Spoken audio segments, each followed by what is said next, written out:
আজকে আমরা জেনে নেব ছট পুজো কেন করা হয় এবং ছট পুজোর উদ্দেশ্য কী এবং কোন দেবী ও দেবতার উদ্দেশ্যে ছট পুজো করা হয়। আসল কথা, ছট পুজো হলো সূর্যদেবের পুজো। এইবার কথা হচ্ছে, আমরা ছট মাই কেন বলি? ছট মাই এই কারণেই বলি যে ছট পূজাটি উদযাপিত হয় কার্তিক মাসে শুক্লপক্ষে ষষ্ঠী তিথিতে। তাই এখানে মাতা ষষ্ঠীকে এখানে ছট মাই রূপে পুজো করা হয়। তাই সূর্যদেব এবং মাতা ষষ্ঠী দেবীর পুজো একত্রিত করা হয়।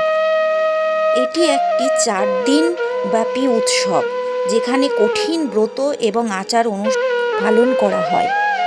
ছট পূজার অন্যতম বিশেষত্ব হলো এটি অস্তগামী সূর্যের সঙ্গে সঙ্গে উদীয়মান সূর্যের পুজো করা হয়। এখানে ছট কথাটির সংস্কৃত শব্দ হলো ষষ্ঠী থেকে এসেছে, যা কার্তিক মাসের ষষ্ঠী তিথিকে বোঝানো হয়। এই কারণেই ষষ্ঠী দেবীকে ছট মাই রূপে পুজো করা হয়।